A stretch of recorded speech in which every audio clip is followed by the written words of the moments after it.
whatever thumb dick that came up with the name of Spittles. I'd like to meet that guy. That reminds me of an old joke about why basketball players can't be fathers because they dribble before they shoot. Okay, so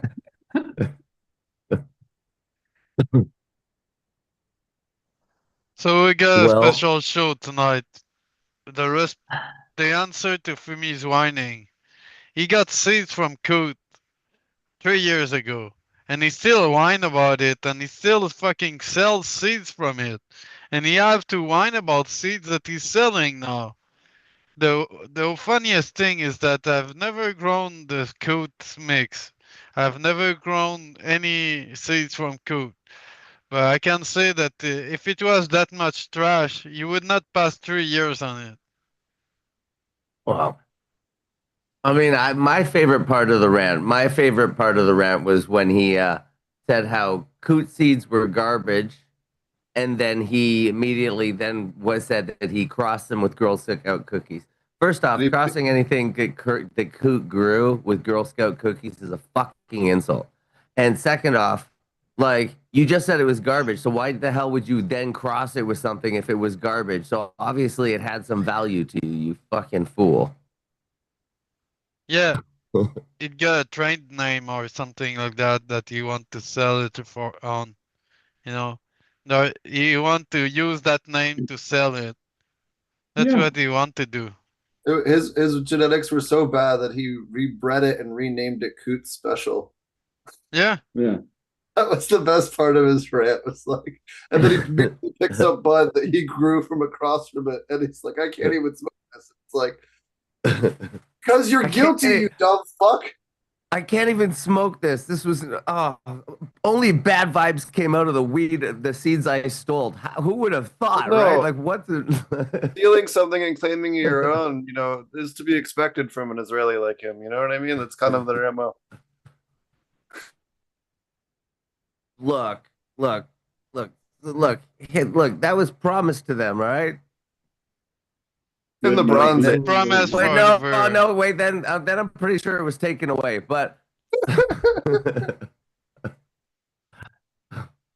All right, whatever. I mean, whatever. Coot, Magic book.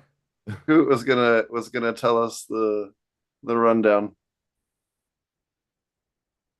Oh, okay. So Potent and they came by.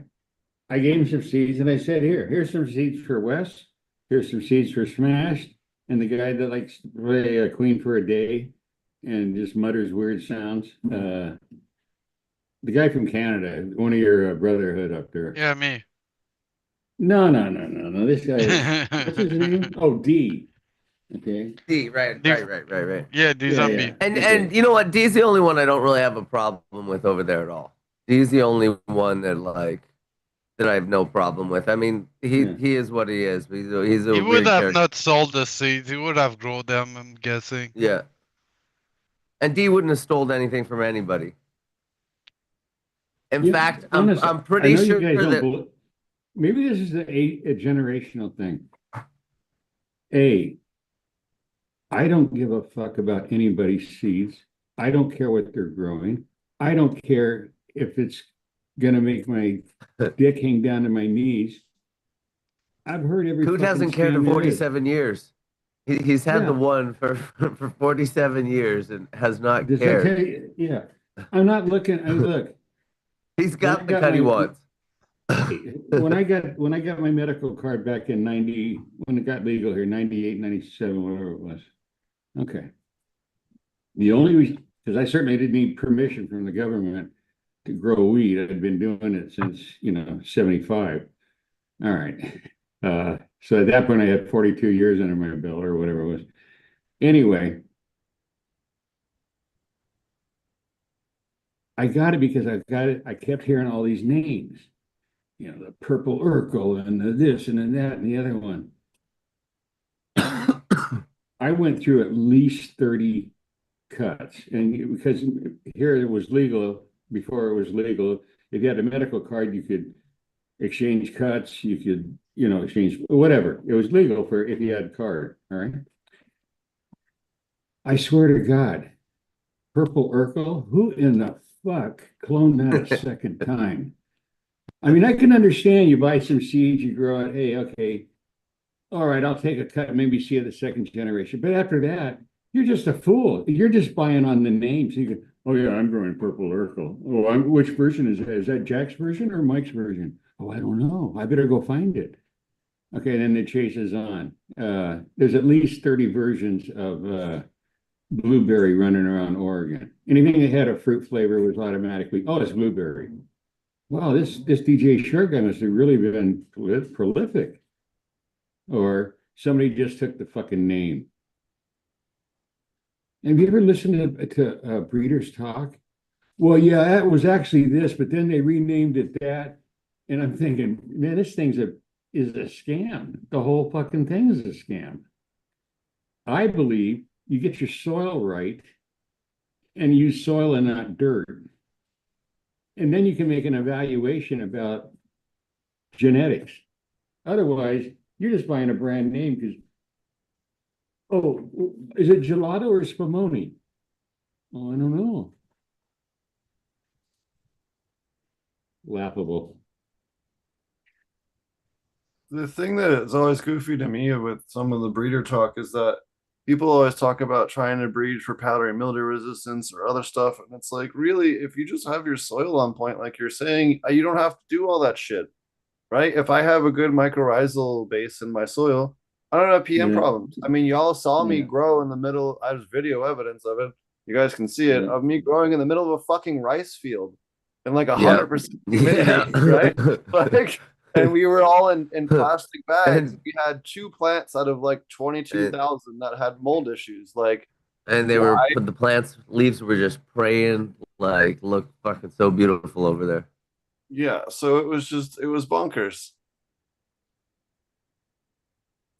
So, what's up? Hey, how you doing? Hey, Hey, what's green up? guys, what's up? Hey, how you doing, everyone? Good evening. Good evening. We're just bad mouthing seed breeders. Nice. No, it's a joke. Yeah, green guys, you got a couple story about the breeders that you would like to put on You the spot, know, right? well, You've told me a couple one. Do you want to speak well, about it? I would, and I'll just say this. I'm gonna say this. It's complicated. You know how this goes. It always is. But I can tell you that I can tell you that I've had my experience when beware of people who sleep on couches and breed in Dixie cups or breed in cups, right? Solo cups, and then they continue to breed in solo cups and tell you they got the best fire around, and then you grow their stuff out. I actually had some great genetics. These are some people that are connected to some really old school folks, phone people all over the place. Who might even know some of these I'm guys, pretty old. right? But anyway, just how it is, Coot. These guys say they are this, they say they're that. They won't show their face. This kind of thing, right? Okay. You guys know what I mean. Wes probably knows me better than anyone else here because he was the Ed McMahon to I don't know. I kind of just fell into that position. It was, I was definitely number 2 on that show, but that only because everybody else quit and left. Like on he his did show it. or any other show have ever talked about seeds. I talk about soil. Yeah. Right on. I don't claim to be a breeder. Yep. I was a caretaker. They were handed to me. I got them through loads that I worked, and I passed them on. It's no more complicated than that. I haven't sold a seed since '79. Okay, that's what 46 years. No. Yeah, 46 years. Yep. So obviously it wasn't something that I was trying to make money on. Because I honestly, at the end of the day, I could give a fuck less what anybody grows. Sure. You can buy it in any store you want. I don't give a shit. Right. But if you want to know how to make soil that produces large ass buds, that I know how to do. Nice. I don't know how to market this silly shit with stupid names. Gelato, blow me. Fucking blow me. So I've also ran into, you know, a lot of seed breeders that just take people with their names, right? Slam a Yeah. couple of these hype strains together, and Yep. then they think they got fire. They never test them. They Nope. count on most people never even popping their packs because most of these guys keep them like Matchbox cars, you know, and buy them for $10 a pack or whatever, you know, $12, $14 here, and then they, you know, oh yeah, this is fire. I crossed this and I crossed that. Did you run it? How many times did you run it? Did you select? You know, because and I these mean, guys, are, you know, Just, it will just be before I came interesting in on, some ways. So, sorry, go ahead, Jim. Go ahead.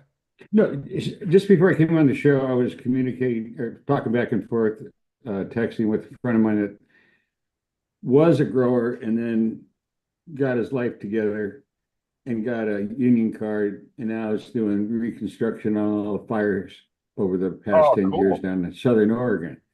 nice, So, and he comes from a family. There were three brothers, or four brothers. They were all growers.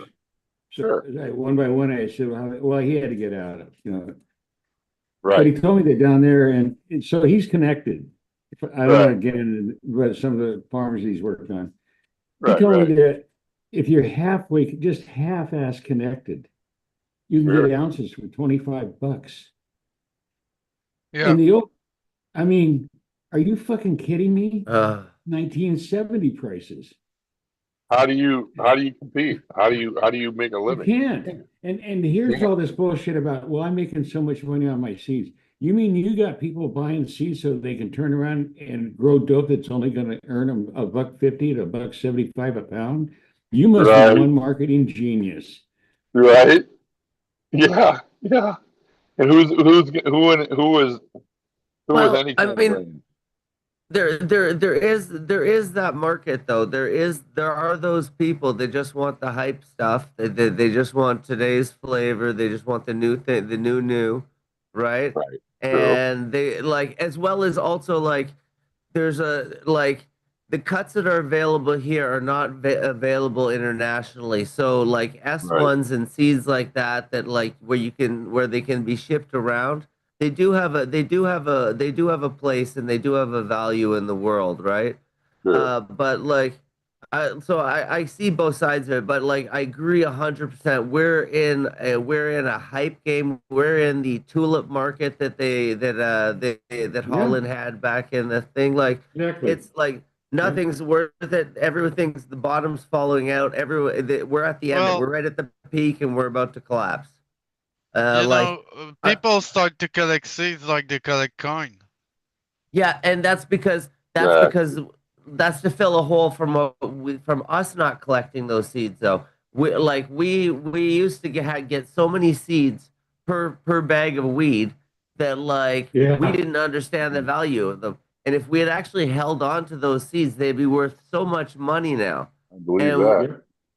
we let all of that go as well as we crossed everything to a few main things, and like that was a terrible misdirection and terrible bottleneck that we took with the Yeah. with it. Like Right, I don't know if the seeds will ever reach value again when they do when the market does come around, because like I assume that we're just going to see it fall off, get down, everybody's going to get out for a while, and then the people are good at it will get back in, and the market will kind of stabilize, and we'll figure out where prices really go, and that's kind of where I think it'll be at. When I get asked by people, well, why do you keep growing this same one? And my immediate answer is because it hasn't been fixed by you. Okay. I don't know Well, here, why. let me cross it. Let me cross it with this hillbilly green I got from a guy, and he got it from a guy that was a motorcycle gang up in New York, and then I mean, the fucking stories. It's like, are you shitting and me? and they There needs just to got be it from like the a back of the High Times magazine, like everybody else. Like Yeah. there needs to from be the a book five that's fucking. like the Brothers Grimm of weed stories, because like it would be Dude, that would Oh like yeah. actually be an thicker than like awesome a book. pictorial version of the Yeah. Bible. You know what I mean?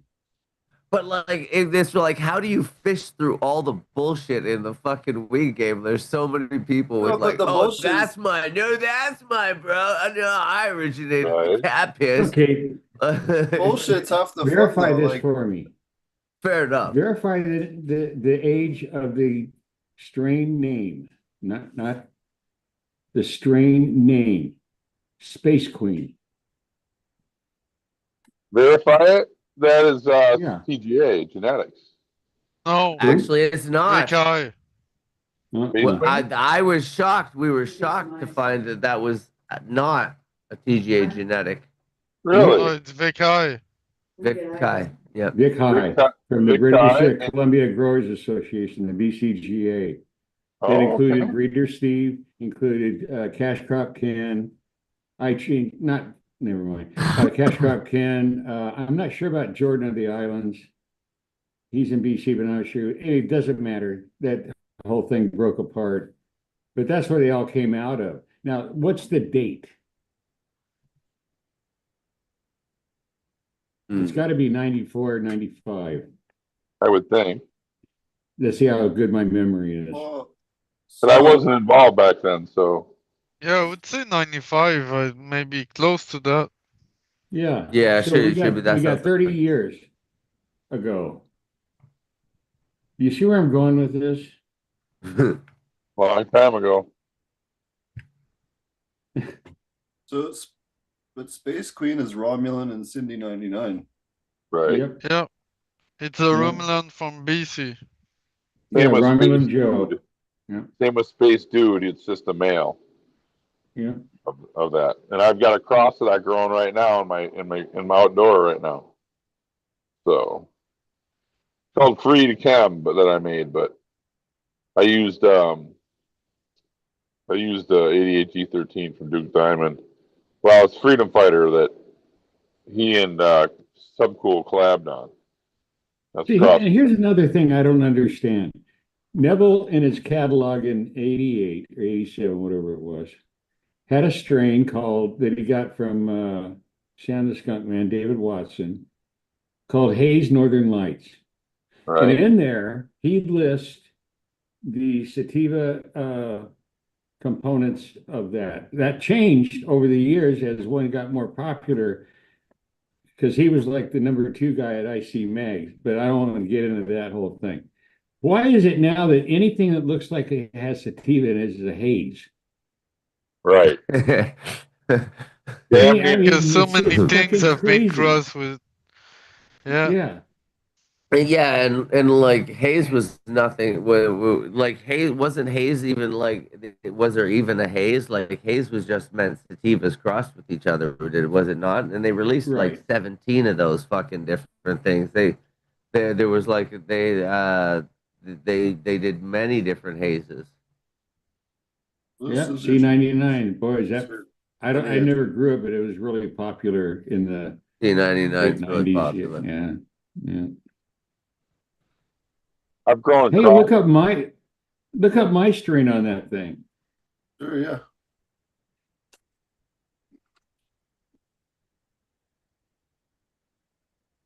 Unknown or legendary. We can fix that. Oh, the one on top, Blue Orca was the counter one. Yeah. There were two out of that same. Yes. Unknown Wait, or legendary. Blue Orca is the same from the same batch of seeds? Okay, there were 10 plants, and the two that were Okay. the most sativa oriented because I didn't like. Oh, go back. Jesus Christ, I can't believe this motherfucker. Go back one page. Go down to Swami. Oh, oh, Is it on here? Or the other page? What did he do? Did he try to steal your fucking work or what? No, I gave That's the him one over blue. 30.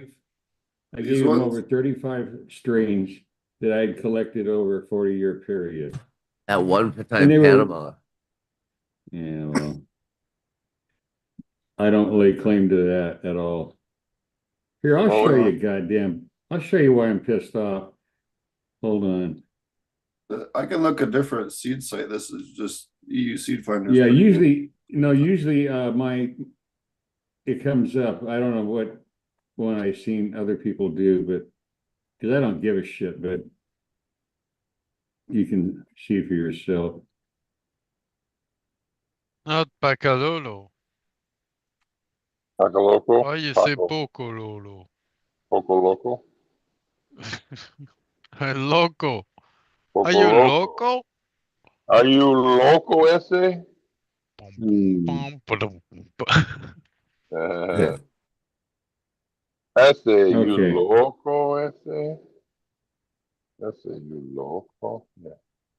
There If you anyone go. has the other sites aside from seed finder, let me know and we'll pull them up. Oh, damn, Coot. But I can't Hold see on. anything. There, it's coming. I'm coming with it right now. Oh, the picture? Okay. That's a big fucker. Holy fuck. Look at that. Doinks. Look at that bad boy. Holy And shit. look at that's 800 That's- gallons, and the one behind it to the right is 1,000 gallons. And that's the Wow. one there? Yeah, Wow. Okay. that's why I've been growing it for this long. Okay, See so what I some of mean? them do come. Okay, so some of them do come out purple. Yes. Okay, That has more to do with climate than anything else. If you Yeah. want purple buds, just drop your Temperature room temperature down at night. to 50 And or they'll turn. 55. Yeah. The other way to I do mean, it, the other way to do it. So like, because I run into this all the time with aquaponics, where the red lettuce stops being red, and 100% of the time, their Molybdenum. system devoid of molybdenum. Yeah. So if you dose Oh, your, yeah. so if you mix up your one right like a week or two before you flip them, you dose molybdenum at like you're supposed to dose it like a 0.05 parts per million. That's bullshit. Just dose it at like a 0.5 parts per million dosage. And then just hit it one time right before they flip them. Not only that, but it makes them super frost resistant too. The extra molybdenum helps with the cool. antifreeze production, or like the different stuff that prevents frost inside the cells. Wow. So Okay, it's see also that good for, plant Well, there? I knew the molybdenum could promote Frost. the color, but I did not know about the frost. That's good to know. Yeah. So that's that picture I just put up is the harvest from that plant there. Wow. Beautiful. Wow. Yeah. Yeah. That's you shame me. Okay, so these are the colas, and on the rack there, those are, I don't know what they're gonna. It wasn't my grow, but that's my genetics. That's off one plant. That's incredible. Yeah, look at that. That's crazy. And then look Holy at the cow. bags on the shelf on that wire Look at it hanging. table there. Wow. Jesus. Hell yeah. That's what's Hell up. yeah. Yeah. So, and I don't call myself a breeder. I'm not. I'm a soil guy. Right. Well, Well, I don't know. You're a breeder if you bred the one that you kept around for 47 years. I think it right. I'll call you that. qualifies you. Yeah. Definitely qualifies you as knowing good enough, knowing what to keep around anyways. Yeah. Right. Exactly. I mean, good enough for Matthew McConaughey, good enough for Coot, good enough for me, God damn it. Matthew McConaughey, how'd he sneak in the room, man? That's Good. No, what you did? Oh, you missed last show. I mean, I can pull it out. Well, let me go find it here. Well, That's Matthew funny. McConaughey smoking Coot's weed or what? Yeah. Him and what's that? Gordon Ramsay. What? Nice. Hold Nice. on. All right. I'm sorry that I missed Coot. I didn't know he Yeah, was check doing in your DM on Instagram. You know who used to There. buy from us all the time at aquaponics source was Shia LaBeouf. He's really into aquaponics. that. That's funny. Shia LaBeouf, huh? Nice. The actor, right? Yeah. Okay. Now here's the buds from that after they've been manicured, which I don't do. I'm really old school. I just pull the leaves off when I need to. That's me too. Okay, so anyway, that's how it was trimmed for market or whatever. Call it a retail. hippie cut or hippie trim, whatever. But you can see, wouldn't you like to get a bag of that?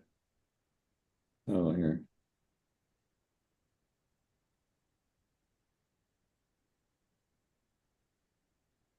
This is really strong. I mean, devastatingly strong.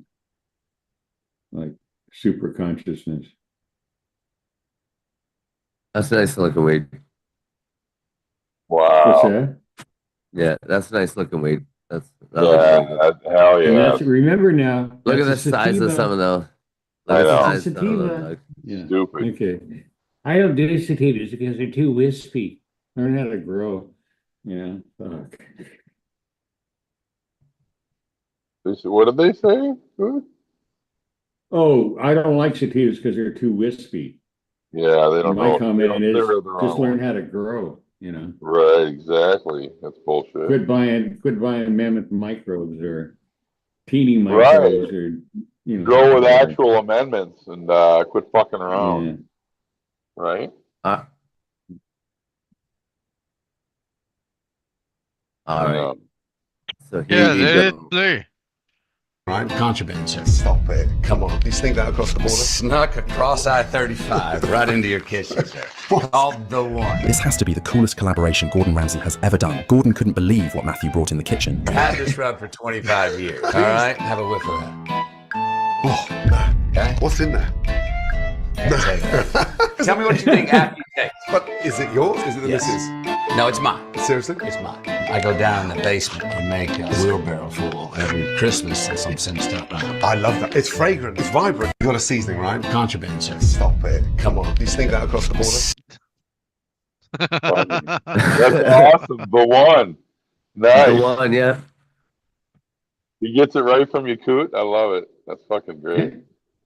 He says it like I think he's saying there that he has the cut and that he grows it himself. That He's been Matthew growing for McConaughey. 25 years or something. Oh Yeah, I think that's what he's inferring there. I've given It away sounds at like least that. over the years, I've given away at least 500 and probably closer to 800 cuts of that thing. Wow, that's fucking awesome. That's fucking awesome. I'll tell you what Matthew McConaughey hasn't smoked is Morgana. And lucky for him. Morgana. Oh my God. I told you, he gave me a bud one time early on when I first met him. Lime River Yeah. Rolls. But That he I gives heard you, Yeah, right? exactly. Yeah. So I came home and my wife was in the kitchen cooking dinner. And I sat down on the couch and I broke some up and I put it in a pipe and I took one hit. And my wife comes around the corner. She goes, "What's that smell?" And I held the baggie up and I said, "It's dank." Anyway, I wouldn't even give it away. I just flushed it. I mean, it was just absolute fucking trash. Well, I mean- what was it? What was it, Coot? Oh, I don't know. One of his goofy ass. From what I Please. recall, Coot, you were saying it was Lime River Rolls.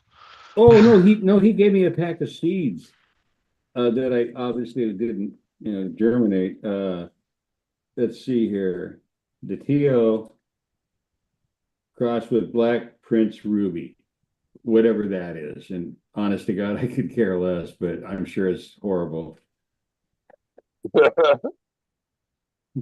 Man, I just can't believe, Potent, the whole time that we were on that show, we were thinking he was saying Morgana and he was saying more Gaza. More Gaza. I want more Gaza. It all makes sense. I made the joke. I thought he was talking about, I thought he had a thing for black chicks and he was saying Morgana, Morgana. A good thing it wasn't Morocco. Or Gaza in Hebrew. More Gaza. More Gaza. We're getting more Gaza. It was Terrible. funny though that he was there when all the shit went down. Hilarious. Not gonna lie. I can't blame Hamas for taking their shot then. They were just trying to get those seeds. It was right, yeah. He started the whole thing. It's because of him. I'm just kidding. It's all his fault. All his fault. That's what those parasailers are going after. Oh, that's terrible. That's good. Yeah. My heart goes out to the people of Gaza. So the other bit of it is, so he did the filming for the last Regen conference and then held all the footage hostage and wouldn't fucking release it. And then Wes knows because he heard me on the fucking, he like helped mediate the call. So I offered to pay him out of my pocket just to fucking pay him out and buy like what he no, he was completely unreasonable about it. He just like he just got in a pissing match with fucking and like granted like fucking what's his nuts there fucking he shouldn't have yelled at Fumi either, but like Fumi was not willing to negotiate with anybody on anything. And then like the one that was really bad was when the fella was it Wade Laughter that passed away? Is that right? Yeah, he passed away, and the like people reached out and wanted that talk that he had given at the Regen conference, like at Dutch Bloom's conference there. It was Dutch Bloom that yelled at him, but like. He just didn't want to. He just wanted to fight with Dutch Bloom at that point, and there was no like Dutch Bloom was like, please just help me get the footage back, and like he just wanted to be spiteful. And like bullshit. He wouldn't release any like so they were supposed to be they got there were multiple people promising to pay, and then I was like, yo. Can you do like piecemeal, like break it down into sections and like he pay it out and pay some, release some, pay some, release some, and then he suddenly wanted more money, and it was like, dude, you're just extorting people now for money because you're just a fucking shithead. Well, I don't think he realized how much editing and stuff it was gonna be because like how much footage he was gonna end up shooting at that thing, right? Because like it ended up being like hours of footage. And then so he was spending a bunch of time editing video and stuff, and it was coming in probably more than he expected, and I get that. Fair enough. But you also it was to help Dutch Bloom out. It was like this nobody was getting rich off of this, so like I don't know why he thought he needed to fucking make bank off of it. Nobody here makes. Well, no, it's not even like that. They signed a contract before the fucking event happened. Everyone agreed upon all the fucking scope of everything when they got paid, and he didn't have his fucking videos done when he was supposed to get paid. The second time after getting paid to come actually go down there, and then he wouldn't refuse to release anything and wanted more money like a fucking shithead, and then refuses to this day to fucking take any of it. Multiple people offer, Josh offered to just pay him out up front, and then he didn't want to take his money. Probably can't. And Fumi has fits. He has fits. He has fits, so he probably fucking like spite deleted everything, and he can't do anything about it. That's probably more to the point. Like he probably fucking got mad. and fucking deleted everything, and that's Yeah, fucking maybe he did not wanted to say that his camera was off most of the time. it. No, they were working.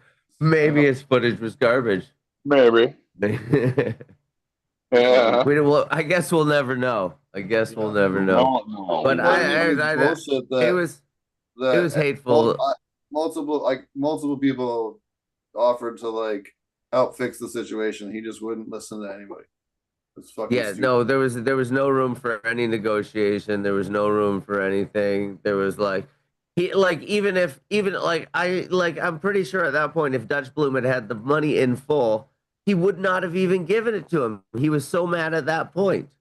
Like it was just like it was I don't know. It was super childish. It was fucking dumb. Yeah. Anyway, And there was that the story about Discord also that when he had the Discord. Yeah, you guys know about more of that more than I do. I heard it was you and Coot know more about that one. Well, what happened with the Discord? That was when they were gonna make me an Let me admin tell and my I gave side it of to it. you. Because I wasn't involved at first. I had given out a bunch of Pacalolo seeds. All right, the ones that are shit. They went to Australia, they went to New Zealand, they went to South Africa. Nobody said a word except thank you very much. This is wonderful. Okay, except for a dickhead. So about 6 months later, and I sent him to Steelbird. Yeah, he did the Steelbird distribution. I've shared. I wasn't going to get involved in it. I said, here they are. I gave him like, I don't know, a couple thousand. And then whatever he did. Okay. Right. So then I get. Wait, it wasn't 150 that he said? Huh. No, that was Right. Yeah. I know, and I know how many go in a bag and how many come out of fucking bud. So like, it was a bunch. Yeah, I know whose numbers, right? Yeah. Anyway, I get a text message, and he says, "Hey, you come over here and check out Discord." And once again, I go, "What's that?" So he tells you, he goes, "Yeah, you got to check it out." So I did, and it was just set up this is after he had sold seeds to everybody, and they were just like, couldn't believe how fucking bad they were. Right. Low germination rates and wouldn't grow. I mean, all the shit. Of course, because they were shit. And so it was fun for me just, listen to everybody was raving about how good their gardens looked with the seeds I had sent. Never got a fucking penny, never asked for a fucking penny. I just said, I want to do this one last deal. And I did. Sure. He turns it into this, well, now people won't buy my stuff. They won't buy your stuff because you can't get them to germinate. And that's one of the basic tenets of selling seeds. You have to be viable. Otherwise, you could just, hire a good artist to paint gravel. Now these are a different kind of seeds. Anyway, so that was, and it was all set up. I mean, like all the people that used to attend his shows there, and just throwing shit bombs left and right. And look at this shit. One picture. I don't want to name names, but anyway, he showed a picture of torching, pouring gasoline on him outside on a brick, and then torching him with a butane lighter. He goes, "That's about all they're good for," and that kind of stuff. I mean, it was outrageous. Hilarious.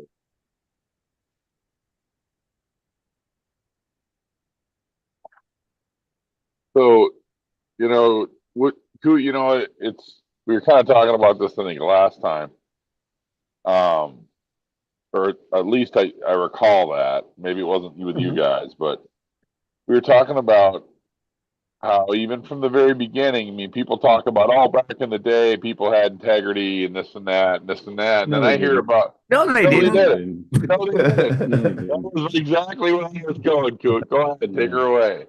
I mean, they had more integrity, but it wasn't that they didn't. Not much. Yeah, it was all what crew you hung with, right? Like maybe your guys, And you and depends your what guys' level boys you were were at. tight. Yeah, that's true. Okay, if That's you were true. up here, you had to be. I mean, you don't fuck around with people named You know, Santino and my that's cousin right. Anthony, right? You get the front, you front it, you get the money, you take it back. I mean, that's how it works. Now down on the street, oh no, payday stakes. I'll pay you when I get paid on Friday. Yeah. Bad mistake. Just I'm Yeah. telling you. Never. No, Yeah. just give them a joint. Just give them a joint and say, here. Here, man. See I me don't when want you you. I got will, paid. well, I'd I'll give rather you owe it some. to you than I cheat don't want out you to of go it. without. I'll see you on Friday. Yeah, right. Yeah, come by on Friday when you got some money, then you get some weed. That's how we do it. Yeah. No Your money, bag might be no lighter weed. joint. No soup for you. Yeah. It's gonna be light about a gram, so just saying. Yeah. And then what killed it, man, when cocaine came around in the late 70s, that's Oh, what yeah. killed. Because if you're moving shit out of South America, it's a lot more money moving a couple tons of coke than it was shitty Colombian, you know. Talk about Right? shit. I mean, that was the worst. It wasn't even smokable. What shitty It was, Colombian? oh yeah, it was that was the deal. The guy the street dealer would buy it for $500 a pound. Okay. And then he'd sell 16 ounces at $50. So it made $800. Hey, to clear $300 a week. I mean, Teamsters only made $500 a week. So you're making 60%. You don't have to claim it. Right. That was my I wasn't doing that, but guys, because look, pounds were I was only paying 200 originally, and then it went up to 250 a pound for Colombian. So I would only fingerprint them for like $50. Move it, get the money back, get it going, get Right. it going. Wow. Anyway, that's the way it worked. Everything was on a front. Everything was on a front. Wow. I got it fronted to me. I had to front it to this level of distributor. That level of distributor had to, that's just how it worked. Right. All And you then the need is money one came. fuck up. All you need is a wrench in any part of the machine. You can And see everyone gets fucked. Yeah, because let's say they're like two people above the street level. They say they get popped. Well, they take you to the top of the mountain and show you the lay of the land and explain how the bore runs through the buckwheat, and you roll over. That's just well, you could do 25 years. And you're 30 years old and you're going, fuck, man, I don't want to do 30 years. Right. Wow. That's rough, man. What you smoking tonight, mister? Speaking of Me, straight, huh? Idaho just passed a mandatory $300 fine for possession. Sorry, where was that? Idaho. Jesus. They're completely no way you can't even have medical there. Nope. No, they're fucking psychos. They shoot at firefighters there because they're fucking crazy. Yeah, they are. I'm smoking a thing called blood work or blood pressure. I mean, blood pressure from a guy named shit. What does he go by? He's up in Oregon there. Derek is his first name. So Sunleaf. is it increasing your blood pressure smoking it? Is that what you mean? No, it bleeds red when you top it. Oh, and when you cut it, yeah. Yeah, it's from dragon's blood or dragon's whatever, some dragon strain. It's by a guy named Sunleaf. So it's all right. It's not. I've it's seen a it Yeah. only in one instance, and it was consistent because the seeds that it produced, cuts from the original, all that stuff. It was a Yeah. strain from Africa, and I couldn't tell you what country. It's too long a story, but anyway, it was from Africa, and that's all I can tell you. But yeah, you'd cut it like when you're doing cuts, and the tip would be red. And when you harvest it, I mean, yeah, it was, instead of being in the vascular system, instead of being clear or greenish as normal. Yeah, it was red. It was really, and it would, to the point it would stain your fingers. Yeah. And here's the bitch. The most beautiful plant growing you've ever seen in your life. You're just like, fucking A. Because remember, this is 40 years ago. You're thinking, Right. man, I'm really shitting in tall cotton now. Yeah. Okay. You harbor, and it smells exactly like 7-Up, not lemon, not lime, 7-Up. Wow. So you're thinking, man, this is going to be so fucking good. The worst looking weed I've ever grown. We had to give it away to people, had to try it and go, oh yeah, I don't care what it looks like. But then you're up against, already Right. the cosmetic deal was just starting. I had to look like Right. dank or it wasn't dank. But yeah, it was Right. African, so obviously 100% sativa.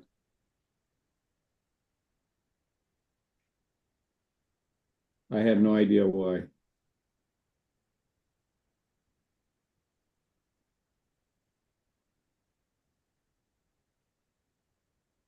Hey, Potent, what's that dickhead's name that used to be Scotty? What's his, he has some kind of a consulting service or something? Aggressive, What's that? aggressive soil something. Oh, okay.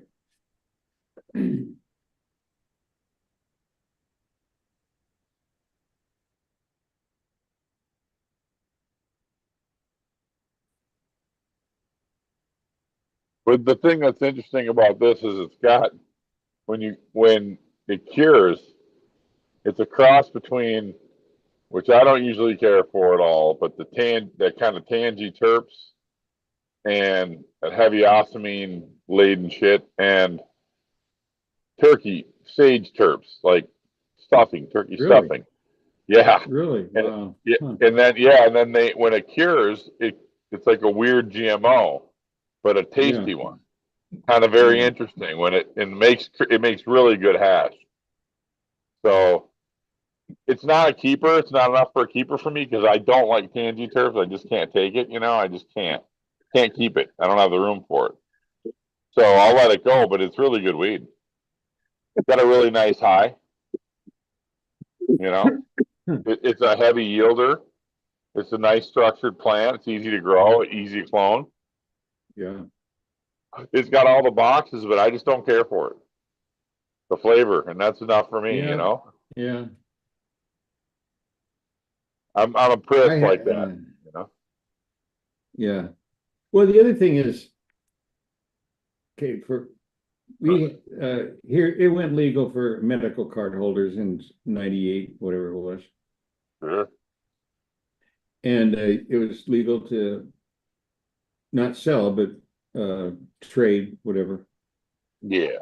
Cuts and what have you. And so a couple of people set up like a meeting place. So where you could go in and get information and you had a card and you could drop off clones to be passed around and vice versa. Think about that for a minute. You got volunteers, okay, and something really good comes in, and so you shuffle that off to your friends and change the name. You get the idea. I mean, come on. I'm talking human, it's just human nature, right? Right, exactly. So that's why all this diversity, like, what are you calling it? Oh, no. This is a blueberry from DJ Short Direct. Oh, okay. Are you sure? Yeah, anyway, then you see the next one and the next one and the next one and then the next one. And the only, what do you call it? Consistent thing is that, yeah, there's a fruity flavor to them. Other than that, the leaves don't even look this, just the whole 9 yards. Right. So who knows what you're getting? That's my point. I mean, it's kind of foolish to think otherwise. That, hey, we're talking about, I'll put it nicely, people in the cannabis trade. No, we're just talking like stoners in the 70s that would name something whatever they had to get rid of it. Right. Yeah. Yeah. whatever they had to do to sell it, Yeah. to move the shit. Well, Dude, it's somebody in, 20% guaranteed. Guaranteed 20% of what you were charged for was seeds and stems. Excuse me, branches. We're not talking stems, we're talking branches. Hey, it's packed in the jungle. You know, pour Coke syrup over it for the sugar to bind it. You know, so you can press it into blocks, 35-pound blocks. Right. This wasn't like really, you know, hippies going, oh, let's do just the good buds, man. We want to really do the good stuff. Fuck no, it's down and dirty, man. Harvest it, pack it with Coke, and ship it. Yeah. Pack it with Coke, huh? Coke syrup, yeah. Coke syrup. Just yeah. Sugar. Yeah, this is before they started fucking around with it, with all the goofy shit, you know. Right. What is it? High fructose corn syrup and all that stuff. This was, you know, back in the old days of cane syrup or sugar. Right. Coke syrup. Yeah. Good. Yeah, Somebody it in would. It chat- would bind all the plant material together so they could press it because they had a form. They'd press it in Eventually, box and right? let it dry. Yeah. Just wrap it in plastic and put it in burlap sacks and stamp it with our industrial stamp. products from Argentina, you know. So, Right. God, I wish I would have kept some of those bags. The burlaps, those would be worth some money.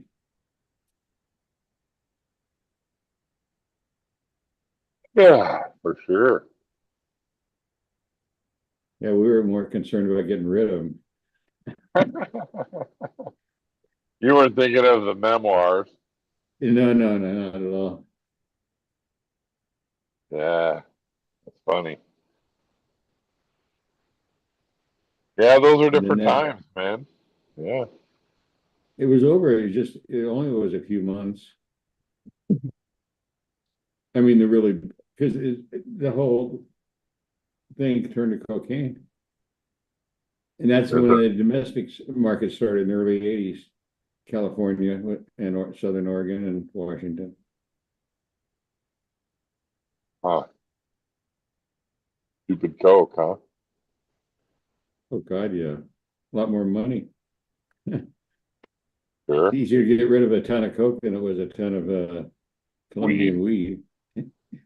Right. Especially when it's all clumped together and you got to cut it all up. Yeah, it's just, Parking around, you can just throw this shit in the bag and off you go. yeah. Of course, Although getting caught, the penalties we're significantly were different. draconian compared to weed. Yeah. Oh, thanks. It was nothing to get 12 years if you had 50 kilos. Oh, yeah. Easy. There was a guy today that got arrested with like fear and loathing amount of drugs here. Let me find it. What, in your part of the world? Yeah, it was a lot of drugs. It was like a comedic amount of drugs. Let me find it here. Yeah. Uh, Well, we got Here the it is, link. here it We is. got the thing. here it is. This is great. You got to see this. It's too funny. All right. 2 arrested in Arcata, possession of massive amount of cash, coke, ketamine, mushrooms, and much more. Jeez. So no, but Wow. look at this. So they had basically 140K in cash, 2.3 pounds of God. coke, 4.1 pounds of ketamine, 4.4 pounds of concentrated cannabis, 8 Wow. pounds of Personal mushrooms, use. 2.2 pounds of DMT. That's just 1.1 personal use, pounds man. of That's, like, MDMA, that's bullshit. Like, leave the guy 120 alone. Like, Xannies, 151 DMT vape pens, 13.5 Suboxone pills. That's Whoa. personal use. this 4 dude grams. parties. DA, 1 gram of Valium, digital scale. Yeah, Wow. like this Guy dude fucks. parties. This is obviously just a personal amount. Typical Tuesday in Northern Yeah, California. this is like Taco Tuesday, This man. dude- I mean, This you dude's know, fun. Like, this guy knows how to This get guy's down. fun like, to be around. like, Taco Tuesday party. you and meet then- this guy, like, you're gonna have a weekend. Like, Maybe Diddy's coming It home might be early. Tuesday, The but you're gonna have weekend a at weekend. Bernie's, weekend at Bernie's by having fucking stroking out on all that coke and fucking. Oh my God, man! Come on This guy now. might single-handedly. I didn't be say it was a good only- idea. I said it was gonna be a good weekend. Like, Well, yeah, weekend at Bernie's, man. It's gonna be crazy. the Fucking stroking out. he might have single-handedly supplied the entire Cal Poly College there. Right? Yeah. Plus, the rest of the Emerald Tribe. Jesus, I just thought man. that was like fucking hilarious. Where did he get busted? Arcata. In Arcata. Fuck. Yeah. Huh? That's funny. Yeah, you would think you wouldn't have gotten hit there. Yeah. Wow. So that's a lot of product. I would imagine That fucker's going Do away you for think? life, in man. the city. Do you think, man? He's gone forever, man. He can just say goodbye to everybody. Like, he ain't coming out. He ain't coming out of that hole. He's looking at 50 years of that. Or life. No way. No way you're going to get to talk that shit down. Right, Coot? Oh yeah. I mean, the coke alone would put him away for 20. Well, it's kind of from their standpoint as a business, they got this down. Okay, so let's say they catch you or I, even with something stupid, like say just 10 pounds. Okay, we're driving in the car, we got 10 pounds in the truck, and we get popped. So once again, they could give a shit less about you. So who'd you get it from? And they just work up the ladder till they get something of value. In the meantime, they're just draining you with postponed court dates and about, just on and on. You get a good drug attorney and you're looking at $700 to $1,000 an hour, with probably $20,000 what do you call it when you put it up front? Retainer. Right. Oh yeah. Yeah. I mean, come on now. Jeez. It's crazy though. Like, I bet he was well, yeah, obviously he was what, they have 170,000 in cash? Shit. 140, yeah. So they Yeah, definitely had a lot more a few days earlier. Well, they probably got what do you call it? Right. A quantity discount. That was probably what he peeled off the top for himself. Not only that, but like, what do you think the economic value, like the value of economy lost in that bust? Oh my God, man! Not just the like money that like was gonna go to like just from flipping it, but like where all of that money would have gotten spread out in the community at like your local bar or your local restaurant, or like grocery store, right? Like that's money that's going into the community. You know what I mean? Right. Oh, I'm just well, running a full service. Well, first of all, if you're going to do something like that array of situations, you don't get behind the wheel. You hire a driver. Right. You outsource it. I mean, are you out of your mind? Right. Jesus. I hear you. Yeah, like, dude, I need you to take this package over here. Right. And drop it off. And when you get back, and the guy texts me and tells me he got the package, then I'll pay you. Yeah. Yep. And you bring back what he gives you. And then you get paid, motherfucker. It's just like that. You send a 16-year-old kid in a Toyota Celica and off you go, like fuck it. No. We only advocate for intoxicants above 21. Oh, I'm sorry.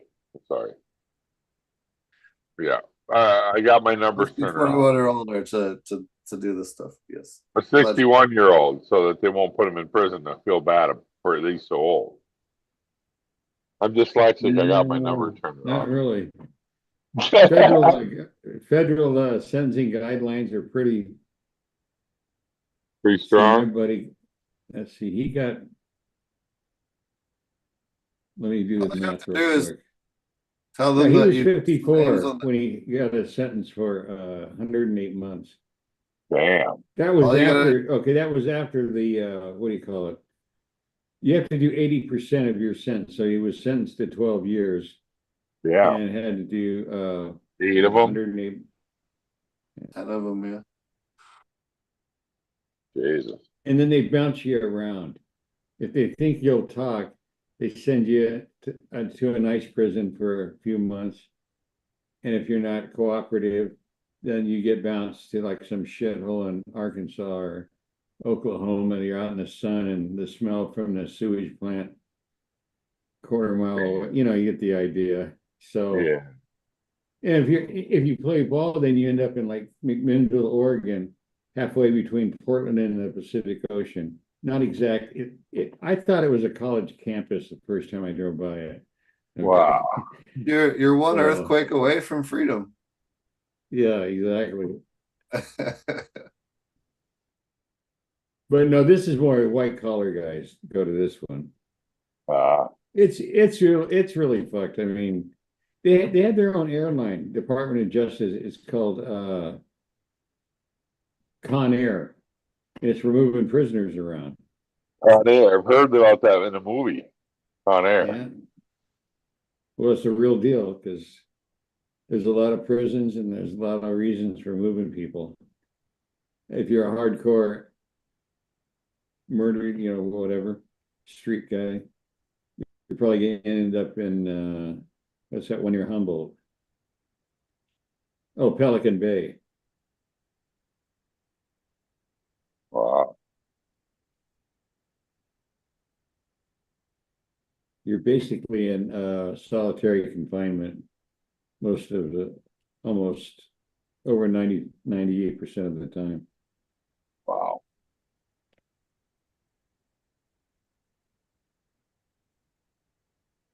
Man.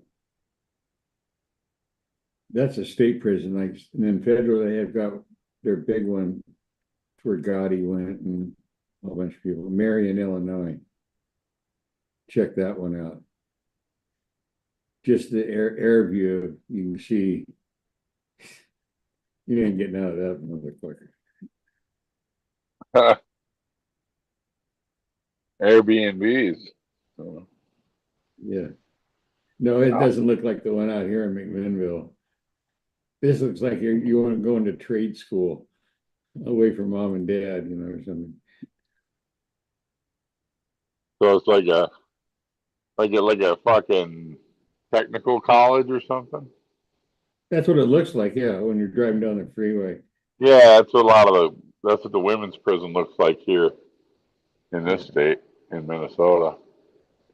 I used to This work one is there. FCI, which is the Federal Correction Institute. Oh.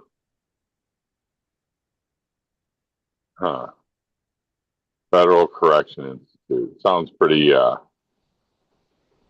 bougie for a fucking Well, you can jail. go to their website and type in the person's name and the date of conviction and the date of Sure. release or whatever. It's public information. Right. Yeah. See when they're getting out.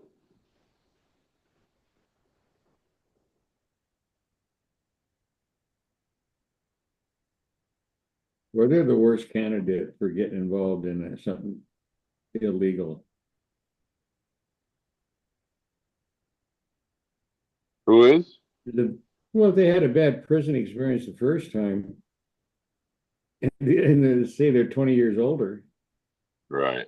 Now this time when they get popped, or whatever, things don't go the way they're supposed to. Now you're looking at, I'll be here till I'm 75 or 80. Dude. You just have a different perspective on things. Yeah. That's good. I'm good. I think I'll let the young whippersnappers have the fucking swing in it. You know, I don't know if I want to be fucking around at that age. Like No. right now, I mean, even right now, I mean, it's like,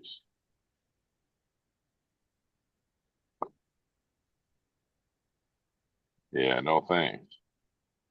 57, I wouldn't want to go and fucking do any time. No, Hell no. it's bad enough being my age, 74, and being in a cell. Jesus. No. Hell no. Especially if I had to listen to pop music all day or something. Really horrible. Listen to Judas Priest. Yeah, right. Breaking the law. Dun, dun, breaking the law, breaking the law. Like you're in hell or something, you got to listen to it. What you did over and over. Fucking I had another Chinese, segment last. Chinese water torture shit.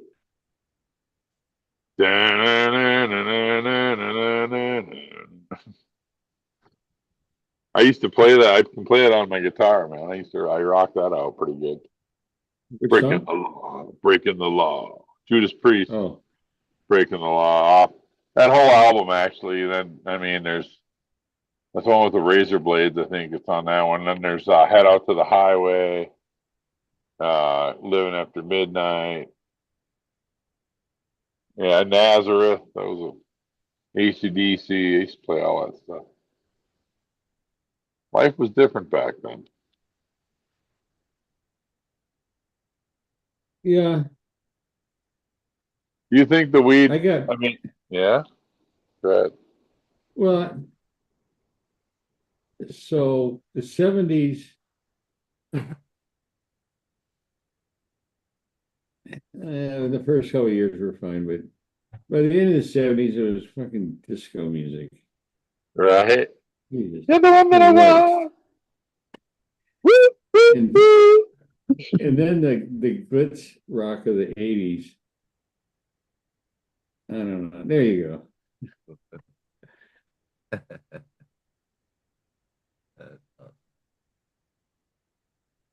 So I just turned to reggae and said, fuck it.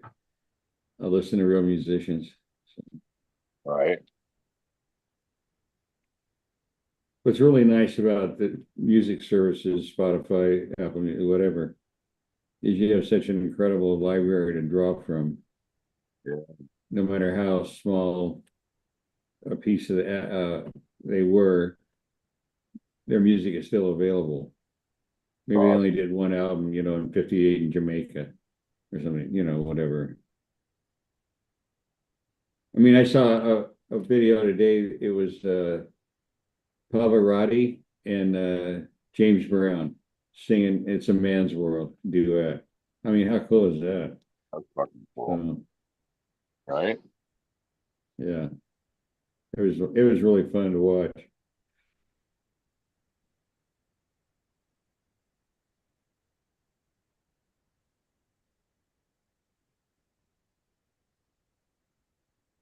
You know, it's funny. I was sitting talking to one of my new in-laws. Mm-hmm. Was talking about alleged microdosing that I might do. Oh, You good. know, yeah, in the way of for pain mediation Yes, instead of fucking pills that the VA wants to give me. A bunch of opiates. I did my microdosing for 2 years, and it was more than well worth my time. Oh yeah. And easy. Growing mushrooms is friggin' easy. Comparatively, huh? It's mind-numbingly easy. It's fungi, for Christ's sake. Right. But anyway, and I did what Paul Stamets, the famous mushroom guy, they call it the Paul Stamets protocol. And anyway, it's 0.2 grams a day of psilocybin mushrooms, dried, of course. And I don't remember the exact amounts, but anyway, lion's mane. And that was fine. And then the one I did not like was the niacin, the one that makes your skin I didn't like that, but he calls it stacking. That's his term, not mine. But anyway, you can buy the spores. It's legal to buy them. Well, if you're in California, there's 3 states that you can't have them shipped to: Georgia, which makes sense; Utah, which makes absolute sense; and California, which makes no sense. But any other state, you can buy the mushrooms, have them shipped to you, and it's legal. There's no. You can sell spores. You can buy spores. You're just not supposed to do anything with them, which makes 0 sense. But anyway,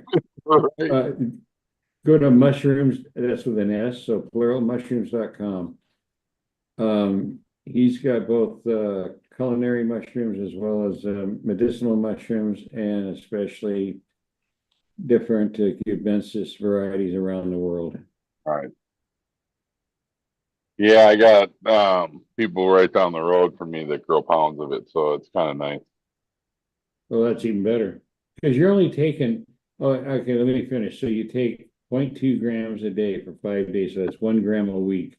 Then you take 2 days off, and then you take every 2 months take a week off.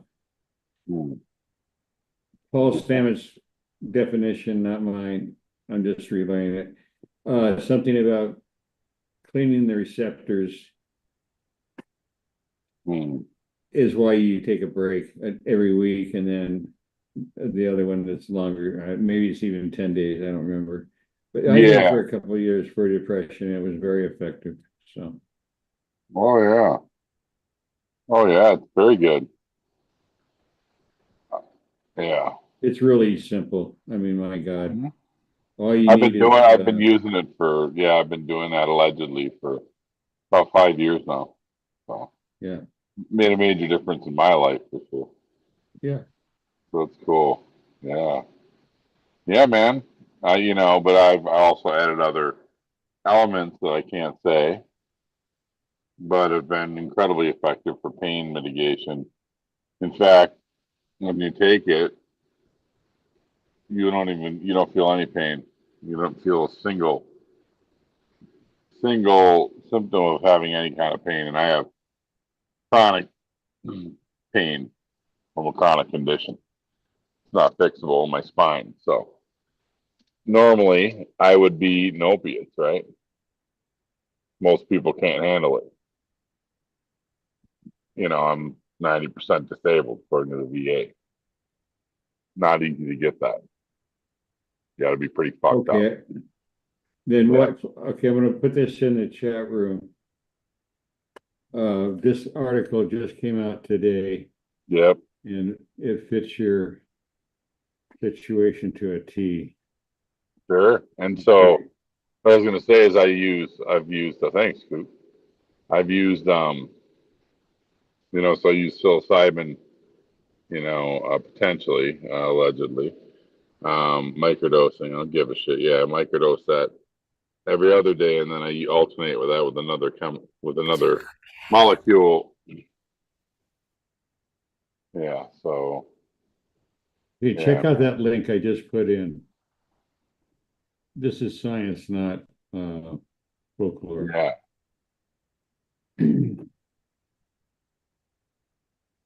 Yeah.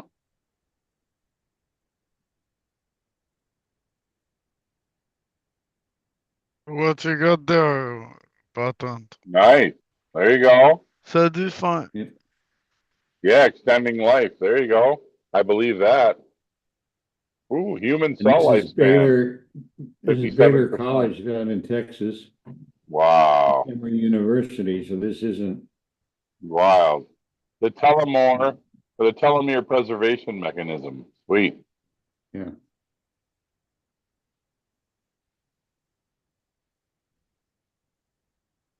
Pretty slick, huh? It's very cool. The psilocybin active metabolite, researchers observed when they were treated with psilocybin, researchers observed not only preserved telomere length, but also reduced oxidative stress, increased expression of SIRT1, a protein associated with longevity regulation. So it helps the cells to increase their longevity, their lifespan. which means you live longer or Right. it lives longer. Aged mice, treated aged mice showing visible improvements in fur quality and better survival rates. Huh. Oh, yeah. It's a Way lovely long, beyond the brain. Wow. Cool. long time mushroom. Hmm. Oh, yeah. You know, it's also really fascinating.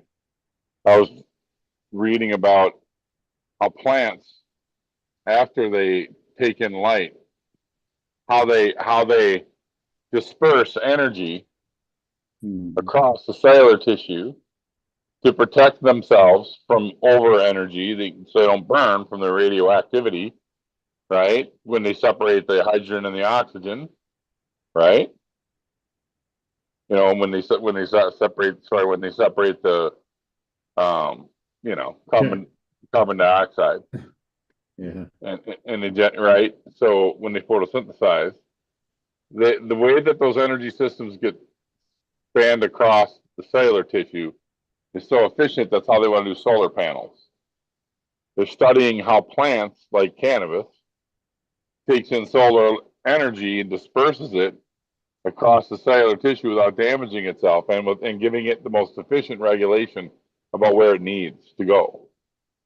Right? Because it needs to go over here, it needs to go over there, it needs to go over there, you know. So it Are might you go on your out. computer? For me, no.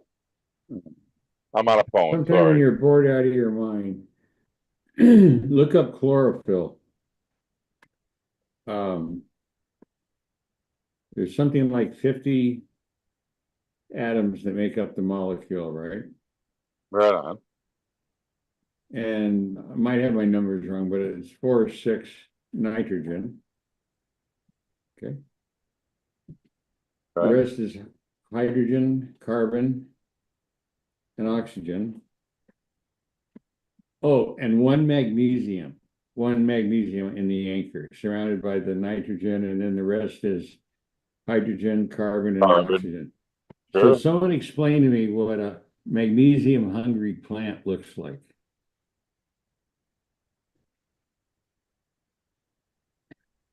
It's got one cell, one ion in a molecule.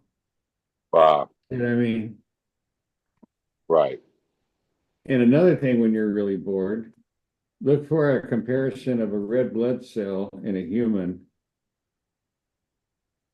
and a chlorophyll number 2, because there's 6 forms of chlorophyll. So number 2 is the one you want to look at, right? Mm. And the major difference between the two is that humans have, instead of magnesium, iron poor blood. Remember that one? Yeah. Geritol or some shit. Yeah. But again, basically your body is a hydrocarbon with 4 or 6 nitrogen cells or ions and 1 iron. That's it. Mm. That's your blood. Crazy.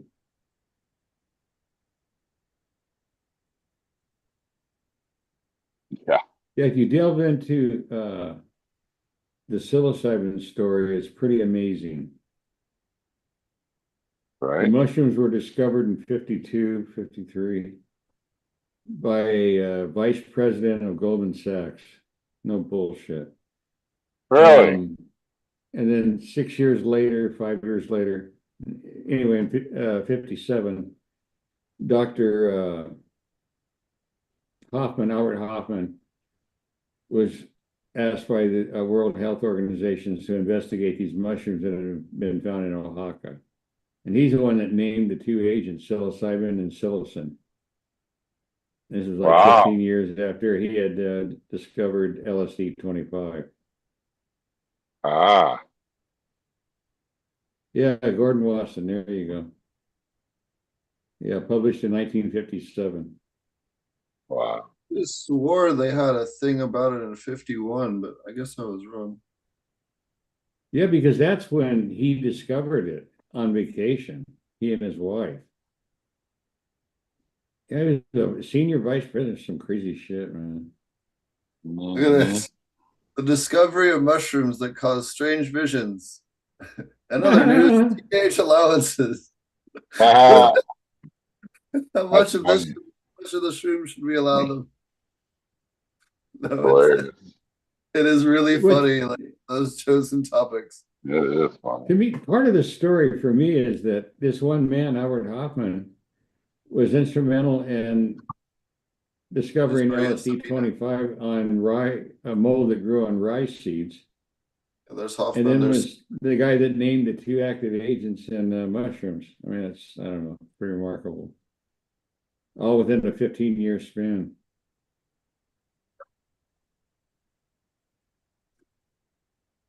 Is that Mother Teresa or Mother, Sabina, what's her name? Maria Sabina. Yeah. Yeah. God, you got a lot of them in Southern Oregon. My God. There's a lot of manure from elk and all kinds of animals, so dairy. Oh, here we go. I think I found it. Yeah, here we go. I got you. I'm very good at finding textbooks. The internet's. It's like I need to fix the Zoom issue. There we go.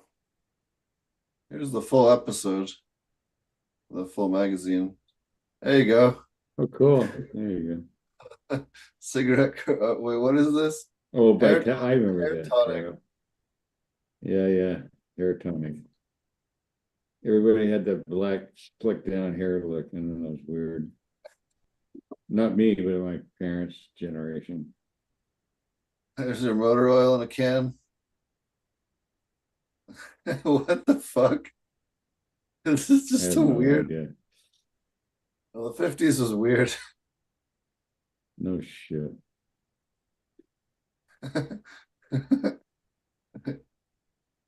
Oh, where is it here? I'm trying to find the article, but it's kind of fun to go through it. There's nice. Another Marlboro. Oh yeah.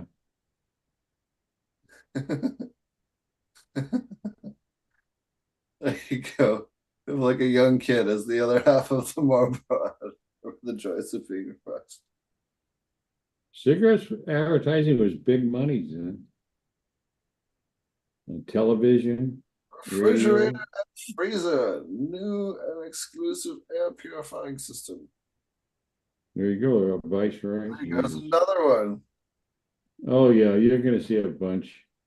This is crazy. Right next to the kids section, perfect. Oh yeah. It's just funny these days. There you go. Yeah, it Oh, is, isn't it? My Yeah. God. wait, here's some pictures from the war. Korean War. No, Where is that was like in 51, 52. There's a farming article. What is this about? Floods break long droughts. Oh God. Those poor people in the Midwest. Feast or famine for sure. Lenin Day in Moscow. All right, where is this article? I feel Oh that I my did God, Franco-American. more pages back then. It's fucking crazy. Hold on, we'll get to it.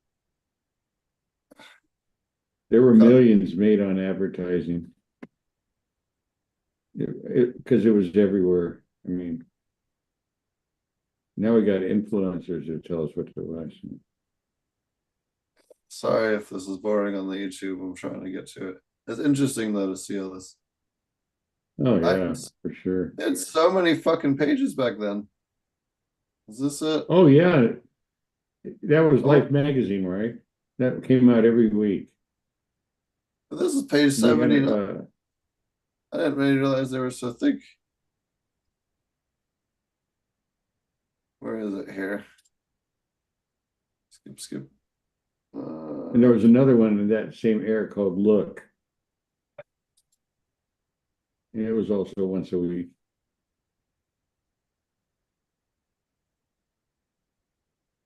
There it is. There we go. Yeah. Magic mushroom. Yeah, there he is. Mexico. Yeah. Gordon Watson. He found enlightenment. Interesting. Goes from international banker to Dr. Love or something. I don't know. There's, Well, yeah. well, those There's are classic pictures, man. Jeez.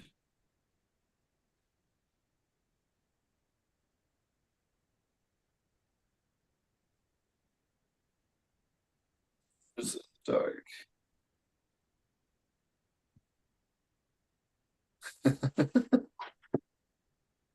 There's something you don't see in the media anymore.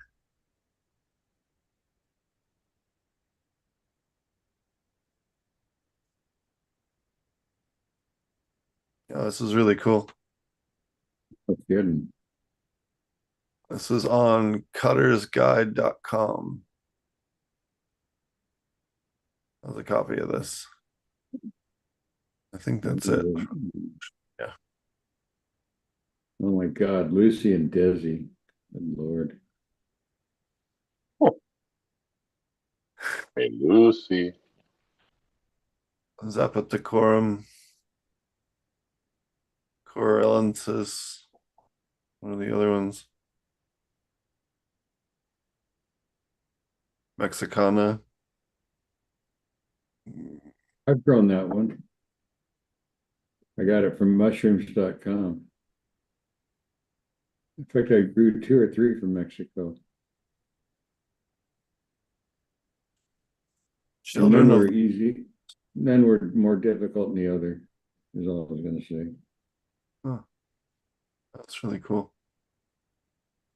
If you ever get a chance to check it out, what's his name? Alan Rockefeller has an amazing presentation on psilocybins and mushrooms in the world. It's really, really good. He came out here in Humboldt and gave a talk at the college. Hmm. Or no, it was a community center. It was for the mushroom festival thing that they have here. It's pretty cool. When we voted on the mushroom, allowing whatever, the change in the psilocybin laws here,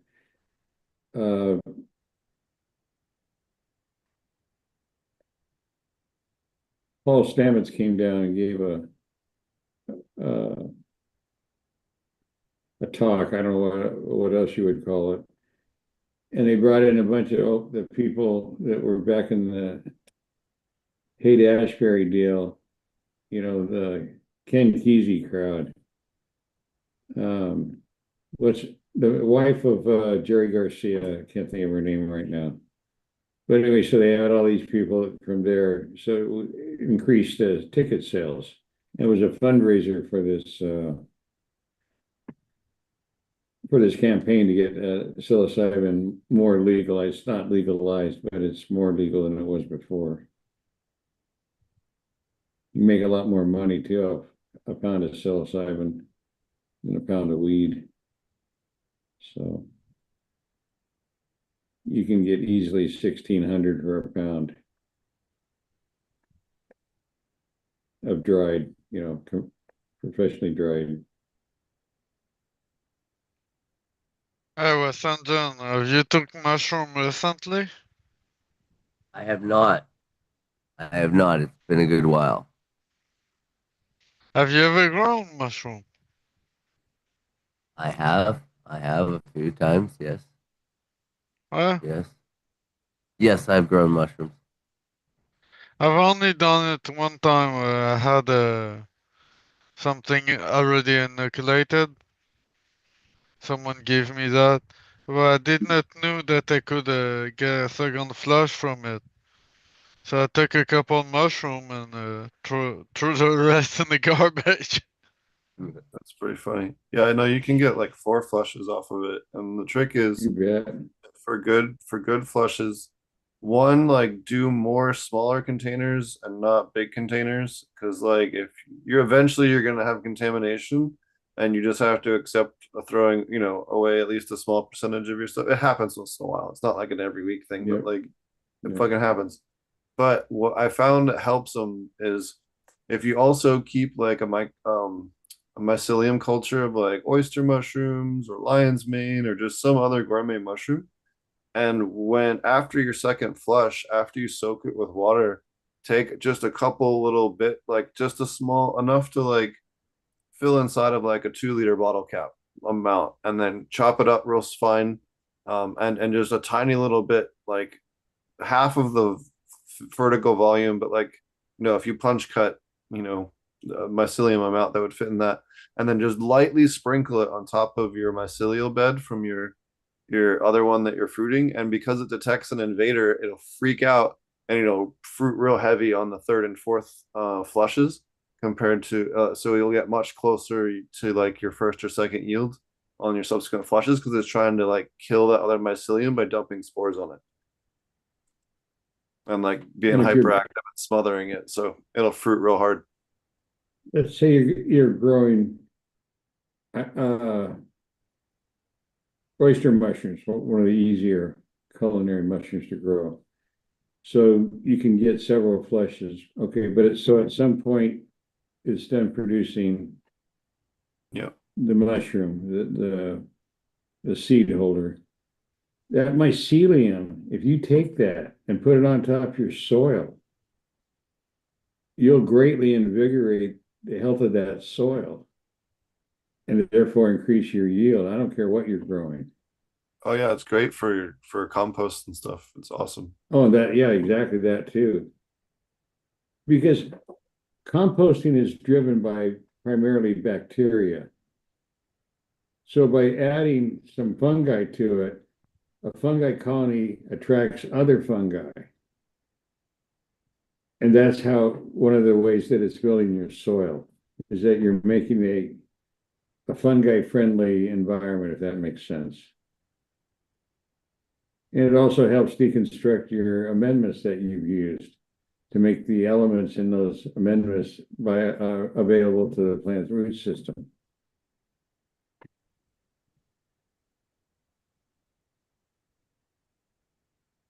And mushroom places that grow them commercially, they have to get rid of it. It's a waste product.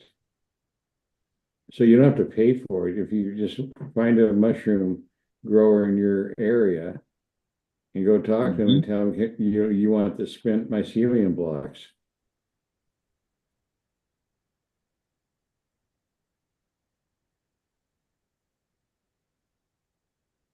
Yeah, no, I use them for compost if I'm making the soil from scratch.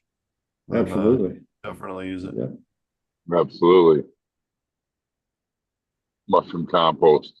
I think that's a missing element in a lot of soil. A lot of soil structure. They lack enough carbon. For some reason, people don't understand basic botany or biochemistry Yep. of plants, where they need, Okay. basic carbon, right? We gotta have a charge, or you're not picking up anything.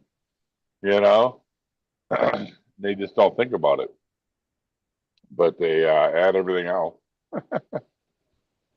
Kind of amazing. But again, like Coot, you're talking about at the level you're talking about, I think don't you think it's a lack of education for most of these guys that use quote unquote soil methods or say that they use soil as a media? Well, That we they don't. just- The soil at its very basic, if you were to ask a botanist, define soil. Right. It's two things. It's rotted animal and or plant material, Right on. and rock dust. That's created in the world going back millions of years. Lichen, when it grows on rocks, it pulls off a thin layer of that rock, doesn't it? So there's where you're getting there. That's all soil is those two items. Now, depending on what plant material is in there, will determine it's tilth, it's health. I'm not saying you can't have bad soil. You can. Right. I'm saying though that if you're taking soil from a rich area like the Willamette Valley, which is all volcanic soils, think about in the world the best places for the best coffee in Hawaii is grown on volcanic soils. Right In on. Italy, the best wines come from areas that have Oh, yeah. high. Well, there's a reason there. Mhm. It's basalt, whatever you want to call it, lava, basalt, whatever. Basalt and the subset of basalt is granite. Mm. And those are the only two rocks that are paramagnetic. And in your soil, the entire thing going on with the cation exchange is electrical current, the EC.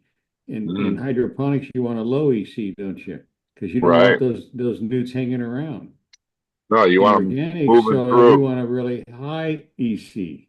Yes. We want them held in place. And how do you do that? So Well, when you they add need them, things. you Exactly. need carbon. You need carbon Right. or And it's polarized. that, and that's okay. So excuse me, there's cations and anions. Cations are positively charged, like calcium, magnesium, Right phosphorus. on. And negatively Okay. charged the anions. Right.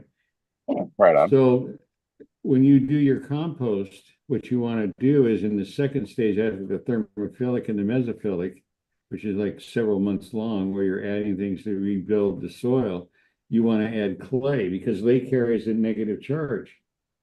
So when the clay's in the soil, there's something for the cations to hold on to. And they remain there until the exudes from the root system call for it.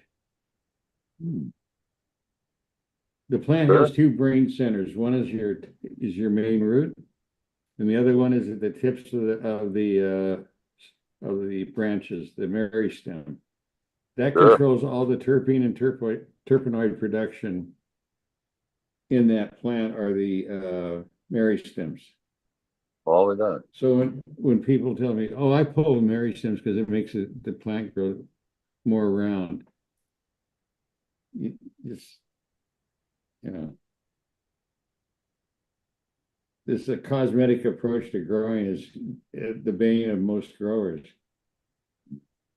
Try bending it.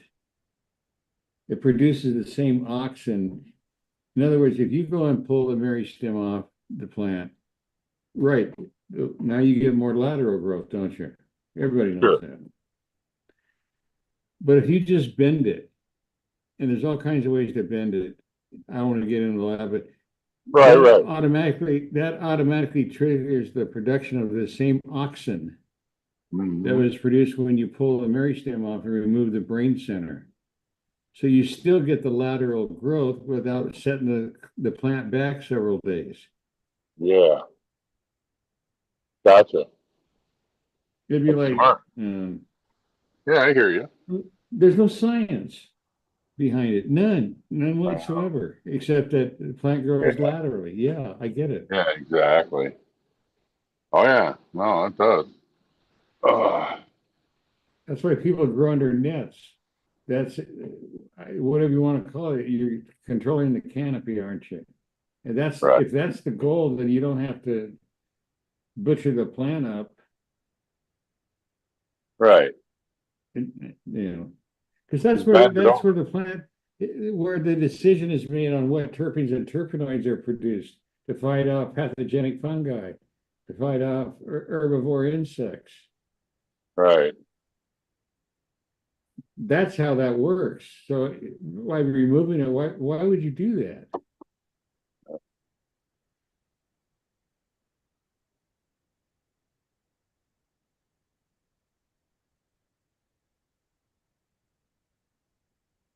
That's why it creates two meristems, right? Because it thinks it's going to continue to be under attack, Well, think about this just for a second. The first organism on the planet was fungi. And later it meant whatever, procreated, whatever you want to call it, with algae. And this was born the plant kingdom. The plant kingdom is around for how many millennia before the first animals? And then you go over another several millions of years, right? And finally humans arrive. My belief is, in experience, the less you do fucking around with the plant, the better the plant's going to do. It doesn't need to be jacked up with phosphorus because Cervantes says you should. You got to bake your soil first. Remember that. You want to take your soil and put it in the oven and bake it to kill the germs.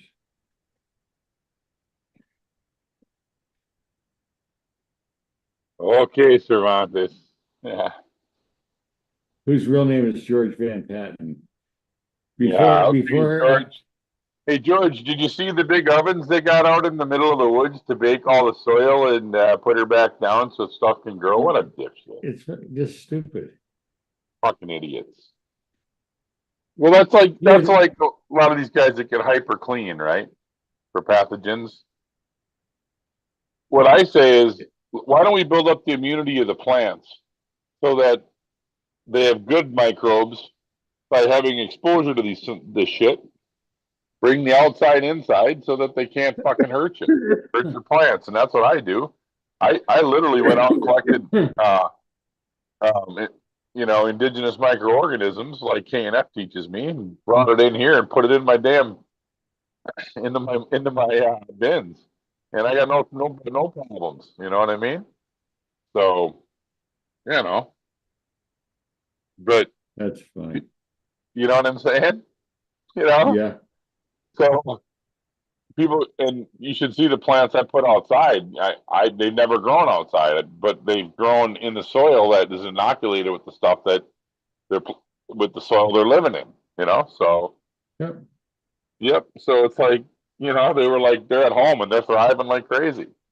So I'm happy. You know what I mean? Great. It works if you do it, but boy, gotta get some people to believe. The picture that Pepe here has behind him, that's where we go hiking in that kind of terrain.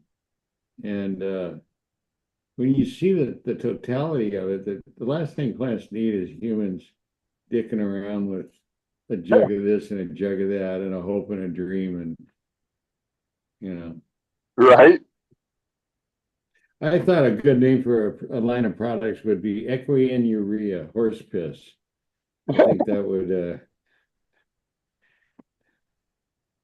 it'll really charge your plant or something. I don't know. Right. You could sell a combination of horse piss, chicken manure, and like cattle shit and fish shit, mix it all up, and like dilute it. And you could sell that stuff. This shit would be magic, man. You could sell that shit to growers, and a spray, everything. And they eat that shit up. When you get above 200 gallons container, we'll go with that size. So 200 gallons would be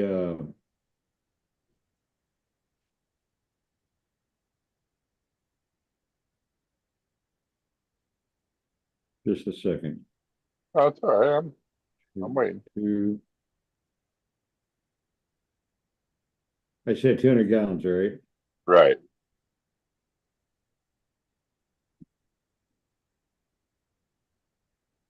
So that's about eight bags of soil. Right. Yeah. Okay. Okay. Yeah. Okay. You could expect that soil correctly made and correctly amended to go at least 3 seasons, if not more. And especially in the wintertime, if you're covering it with using cover crops like nitrogen fixing, your legumes, hairy veg, all that stuff. And then in the spring, you do an early legume that'll enrich the soil with nitrogen. Sure.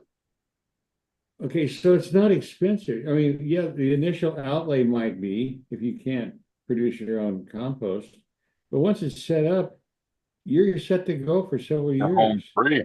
Yeah, Yeah, yeah. That's kind of what I'm doing right now. I've put a right. lot of work in the front end, right? I built soil from the ground up, cocoa, rice hulls, all that, everything, biochar, build a soil, craft blend, I can keep going. I got some sea stuff or marine cuisine in there. I got all kinds of things in there. Worms, I got worm castings. I got, You a know, lot of Jeremy started. bokashi. Yeah. Go ahead. Jeremy, he started his business based on my writings. That's what I remember. Yeah. That's wild. It's crazy. Huh. That's So awesome. he's the one that I called several years ago, and I said, "Yeah, I got an idea," because I knew he was co-branding with some other people. If they had a product, and he'd be the exclusive, Yeah. Sure. and there was a percentage, involved. So I got this great idea because he had been one of the earliest testers back around 2012, 2013 with barley malt. And Now you were telling me he about barley malt. he was really, stoked about it. I said, I got a great idea for a product, and the kids will love it. It's got the name. He goes, what is it? I said, gnarly barley. And he's real quiet for a minute. He goes, I like it. So anyway, he took care of the packaging and got my name on a Clackamas Coot, gnarly barley. And I just laughed my ass off because Gnarly barley. yeah, it's a big seller. He calls it Narbar when he's doing a video, and he's describing. He goes, put a little bit of Narbar in here, so Narbar. Anyway, Good stuff, man. Yeah, he's good people. I've had good luck with those guys and their products. I've been using them 7 years. From the first bag, he's got it down. From that first bag of cross blend to this last bag I've just bought, I got a ton left. Consistent, grows great product. Plants love it. Yeah, it's great stuff. He's very in a positive way. I don't mean this in a negative way. Yeah. He's very much hands-on with his company. He doesn't carry shit that's worthless. Yeah. I mean, there has to be a value there for his customers. Right on. Yeah, I believe he sends me stuff that he gets in, let me know what you think of this. So they had one company, Rocky Mountain worm castings. They were some of the best I've ever used. So Rocky Mountain, huh? Yeah. His high-end brand on worm castings. Or is it Colorado Worm? Is a Colorado Worm Company. Maybe that's it, Colorado Worm Company. Sorry. All right. But it's really quality. I mean, takes like a year or more to produce. Wow. That's what good castings take. Yeah. About a year to make them, yeah. Sure. Well, in composting, the only reason that you use a thermophilic where you're taking it up to 135 degrees is to basically pasteurize it. Sure. And so in a lot of situations, depending on your source of your manure, it may be mandatory. On the other hand, if you're like a homestead situation where you control the feed of your animals, right, you could take that and you wouldn't benefit from doing a thermophilic because you could just do what is called a cold composting. Still, microbes are going to do the work, but you don't have to pasteurize it. So that gives you a jump. Now, when you can begin adding, after say 2 months, go into what's called the mesophilic. And now we can start adding things that are going to rebuild the tilth, like kelp meal and barley, rock dust, some clay. Anyway, the things that are basically going to create a miniature version of the soil. So that when you get to the soil part of mixing it, all you got to do is add your aeration amendments, your pumice or perlite, whatever you like using. Yeah, I So use that's hot kind rice of the, hulls, but yeah. or rice hulls, yeah, exactly. You can thank me for that one. So, Yeah, I like those. We got them up here Just- native too, so that's nice. right. Just don't open a bag in the wind. Yeah, no Voice of shit. experience. They go everywhere. I mean, Oh you yeah, have any terrible. idea what a yeah. Yeah, no, that's rice hulls. That's how they used to separate the hulls from the germ, right? Back in the day, they'd put a threshing floor up in the mountains where the wind was, so Right. it'd blow. Right, exactly. Yeah, back in biblical times, that's where the Yeah. threshing floor, David's threshing floor, came from. You know, Right. so right on. So yeah, man. People thought I was on. It was ironic, Coot, because last night I was on somebody's live who was talking, and he's a big mouth breeder on here, and you know he runs hydroponic, and he's arrogant as hell, and he's talking about how it's the best way, the only way, blah blah blah. I don't care what anybody says.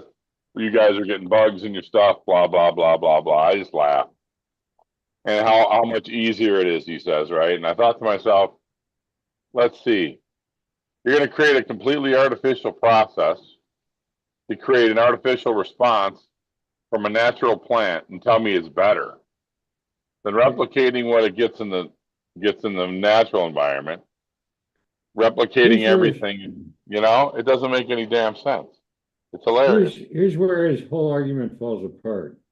Right? Okay. So in the world of hydroponics, it isn't about weed. Okay. Tomatoes. Do you imagine how many tomatoes are hothouse grown? Oh, And let's look at all the plants that are grown in a hothouse, because it isn't very many. I can run through these in less than 30 seconds. sure. You have tomatoes.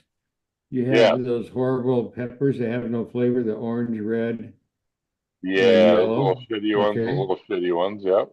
They're real pretty. If you're doing a photo shoot, you're in like But they Flint. taste like crap. Right. Okay. And then the other one is butter lettuce. Ones that come in the plastic, like a cake with a dome on it, and you open it up and you got a whole head of butter lettuce. Okay. Yeah. That's it. What is that? Each one of those items have in common with the other one? They all go on sandwiches with a shitload of mustard and mayonnaise, so you're gonna hide the flavor, aren't you? You don't give a shit about that burger, about the tomato on it. It's just got to look good because you're there for the meat, right? That's right. Think about it. Oh, And that's the other some ones, people. Not this guy, but I got you. okay, peppers. The majority are going to be in some kind of a cooked item, right? Sure. If you're cooking in tomato sauce, does it matter? As long as you got the color in there. See what I mean? So Right. when they can produce a tomato that tastes like a tomato, unadorned, I'll buy into their argument, but it doesn't exist. Right. Hydroponic food sucks. Yeah. Otherwise, it would sweep the world. Otherwise, everyone would do it, and they drop all the soil, and Exactly. it's so much fucking cheaper. Let's get real. It is. And It is, better. and it's better supposedly, and it's easier. But if it was better and easier, and it was a better version of food, like you said, the billionaires would have figured it out, and they would have said, "Okay, now buy it from us." Right. Yeah, they're And fucking let's idiots. face it. Yeah. I'm not going to be around, but I Right. can't imagine that in a very few short years, knowing how to grow food might be like a really good skill to have. And you sure as Commodity, fuck not yeah. going to do it. You're sure as fuck not going to do it with grocery store crap. Yeah, exactly. That's why I'm learning and have a garden now. That's why I'm learning every day. Yep. And that's. I mean, I have a full on veg garden outside too, right? Alongside of my cannabis, you know. Yeah. So I'm very focused on soil because amending, well, fascinating. Work on the soil because that's where it's at. Source the best manure you can get. If you know of a goat farm, get their manure. right. Alpaca, llamas, things like that. They're herbivores and they're not jacked up like beef. Now, if you can get organic dairy, that's your best option when it comes to beef. Otherwise, if you're getting stuff from steers, when they hit the feedlot, they're getting jacked up with all kinds of chemicals. Right. You know, because you're selling that animal by the weight, right? So Right. the bigger the animal, the more return you get on your investment. Yeah. Whereas with dairy cattle, they're baby because they're producing money. They're an asset, so you got to take care of your assets. See the difference? Right. Yeah, I do. For sure. Like the worst thing you can do is go to Walmart and get a bag of steer manure. Like, Yeah. Yeah, I did that. I made the mistake getting some black cow manure from L&M Feed Supply, and that was full of flies, full of fucking thrips. And yeah. But here's another problem, just under the U.S. states and federal government, whatever. There is no statutory or regulatory definition of compost. wow, None. None. that's no good. That's like pure. I'm a food product. Has no regulatory definition. Natural, another one, means nothing. Absolutely nothing. Right.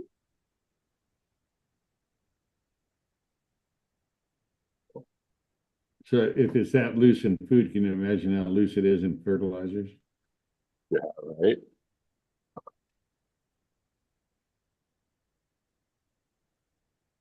That's why kelp is my favorite, because it has all 83 elements that a plant uses to thrive, not just survive.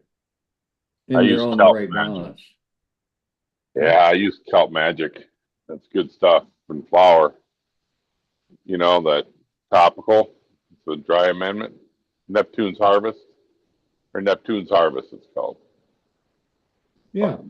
Yeah, great product.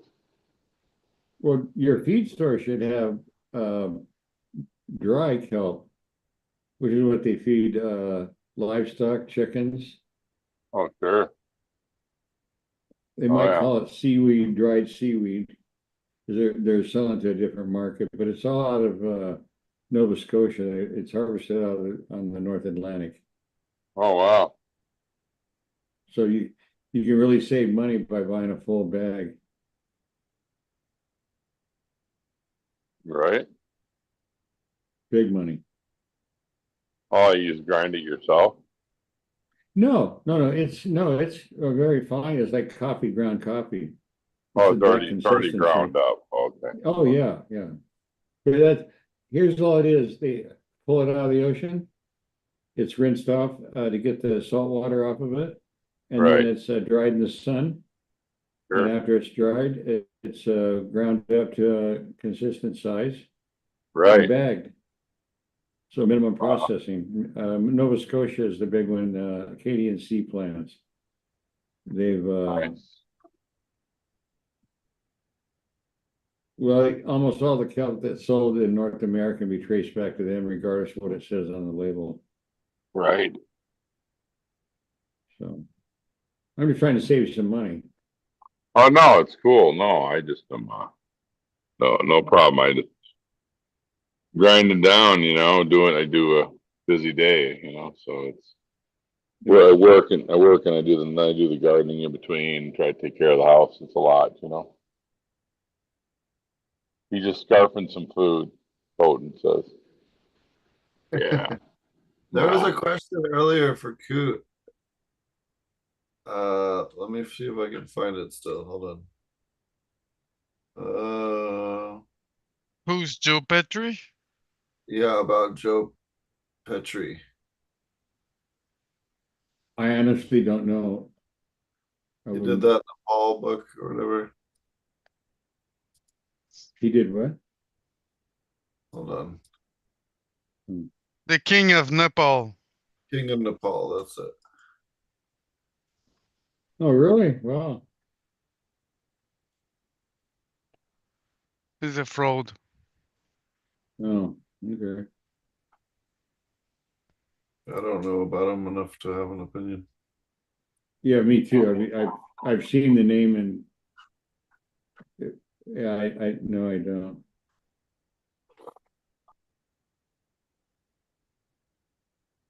I did communicate for a while with Frenchie over on Instagram.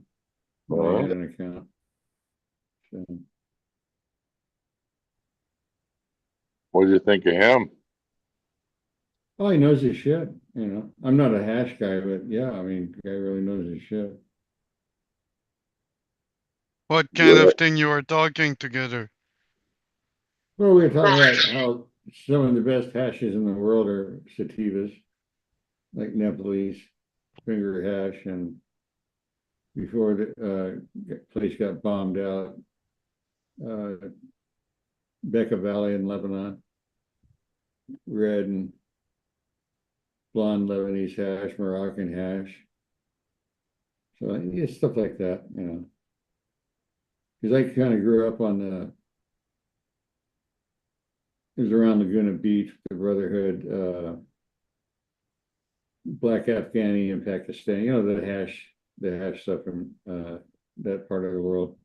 And I didn't really care for. I didn't like the high, never did. And growing the seeds was really horrible, just really disgusting. So all the strains that people talk about today from the 70s and 80s, those sativas. Hey, fuck.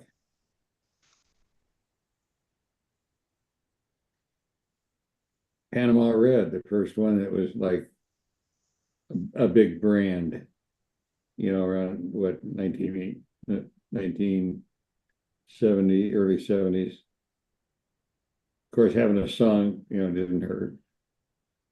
You know, that always sells. But you know, Acapulco Gold and Thai and you know, all the stuff other Caribbean is all sativa.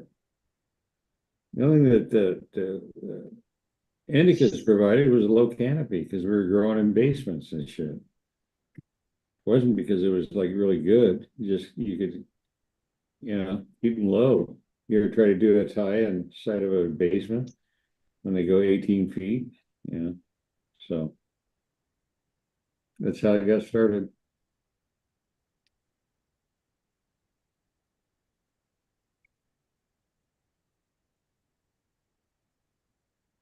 I don't know if you guys saw the biggest music festival in Europe. Their stage burned down today. Pretty Oh fun. Oh no. my God. What city's that at? It was Tomorrowland in Berlin, maybe. Oh, Forget. Berlin. Well, Might not be Berlin. I might be wrong. I don't know. I don't do EDM shit anymore. I you never don't do did. what?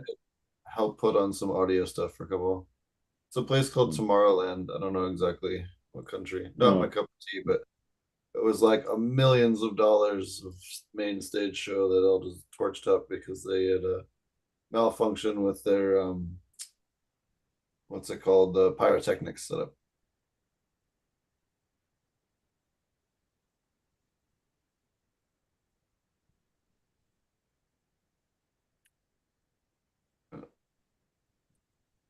Yeah. What is anybody growing anything else new since last time we talked?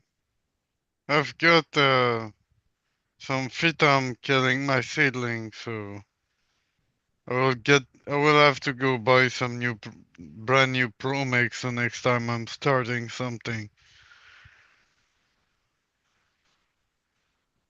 I've overwatered my plant and they got all the phyto.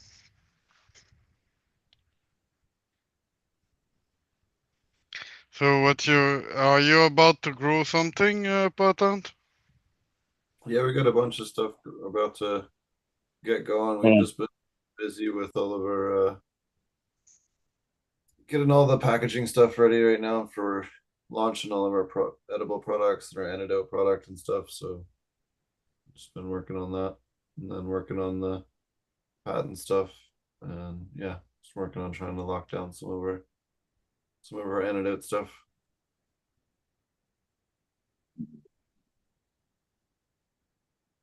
But yeah, we're working on getting some. I mean, we have the grow beds built to start growing. We're just finishing up the plumbing and stuff like that, and we just had to spend some days doing other shit the last couple of weeks. The last 2 weeks really have been kind of hectic with other important things. But yeah, soon. And we have a couple plants going down there right now, but they're just kind of just growing and getting trimmed every 2 weeks just to put everything just to keep them on ice basically until we're ready. I still got to build out the flower room. We got the bases built and stuff. We just got to put the beds in and all. So you'll see once we get it all I finished. decided today I'm just gonna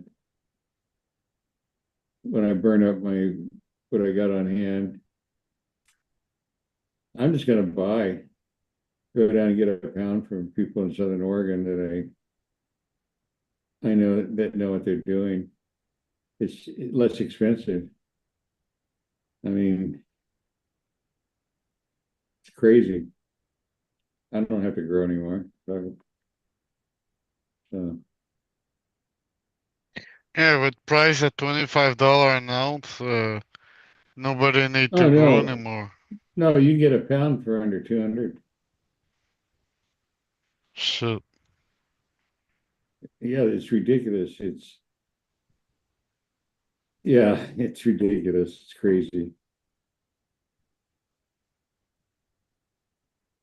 Yeah, they used Almost to pay everybody that had a license and when it went legal here in 16, people used to pay within a pound the just to majority of them had turned their licenses back in or sold them within 3 years.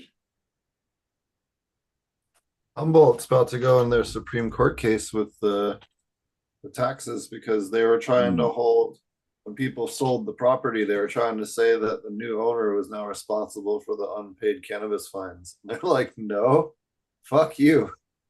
That's not how that works.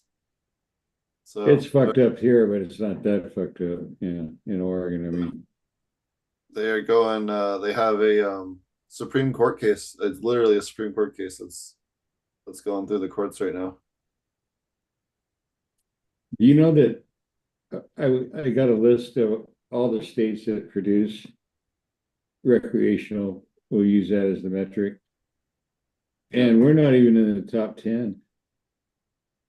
Is that pitiful or what? Yeah. We have the lowest prices in the nation. It's like within 2 cents of California, but you get the idea. It's still insane.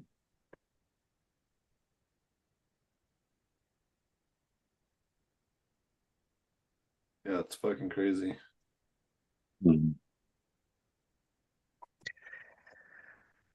The price are regulated in my province, so the price of weed doesn't go down. They want to keep it at a high price so that people cannot buy too much at the same time. That makes sense. It doesn't make sense, but I understand what they're trying to do. Yeah. Yeah, so that they don't overconsume. Right. Well, think about this. This state doesn't have a sales tax. So let's say you go buy a Tesla Cybertruck because you're stupid. Your name. And you're the man. And you spend 110 grand, right? You don't pay a penny in taxes. You don't pay a penny in sales tax. But when it comes to cannabis, we're almost 30%. And it's higher in California because you got county and city taxes. Not in every case, but believe me, this cannabis thing is like what is the expression? Money is the mother's milk of politics. Once you get a revenue stream with constant money coming in, you think the city's going to screw that up? No. Or the county? No. Or the state? No. This is like betting. Yeah, you come here and gamble, sure. We'll tax it accordingly. So this is what the hand we've been dealt. Some states like Colorado and Oregon and others that you're allowed to grow without any paperwork or nothing. Just whatever some states are, how many plants you can have or per person, whatever it is, each state's different. Ours is probably considered the worst because we're allowed 4 plants per household, not per person. So you can't get like 10 roommates together and set up an industrial farm. But anyway.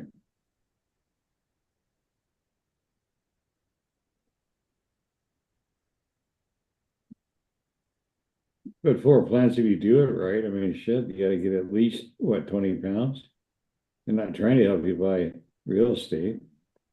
Yeah. I wish we could get it over here, but the plant getting a bit smaller than that. If we get a pound by plant, it's already good. I've seen 2-3 pound more frequently now that people can get it in the backyard, but when I was growing in the wood, when I was growing in the woods, a pound by plant was pretty much a good thing. Yeah, because you're pretty far north. Yeah. I mean, damn. So I I mean, don't ours say is a lot. that I don't say that 5 pound is not possible, but I've never seen a plant of 5 pound over here. Yeah. Well, you Hey, couldn't guys. do it in Oregon, or you couldn't do it in Northern Oregon. You could probably do it. I know you can do it in Southern Oregon. You can do several pound plants. But not here. I mean, we got to quit October 15th. You're done. Because rain's It's the coming. same. It's the same here, just that we get more rain and frost before. Right. But It's colder. yeah, You guys are a lot colder. I mean, shit. Well, think about it. Canadian border's 100, almost 200 miles from where I'm sitting right now. All the way to BC, I mean. yeah, and BC it's way more hot than over here. Right, exactly. So, Hey guys, I'm yeah, gonna sign off, fellas. I got to work in the morning. hey, good So talking to All you, right. man. bug out. Great seeing you. Great seeing, having conversations, Coot. Great hearing from you guys. Great seeing you, Potent. All you guys. All those unmentioned. Thank All you, right, we got to guys. get going here because Wes is got to go to bed. Appreciate you, Wes. Yeah, appreciate you, Wes. Appreciate you, Potent. Thanks, guys. Much love. I'll see you next time. All Hey, take right. care, man. Take See care, you. fellas. See you. Get Thank you. easy.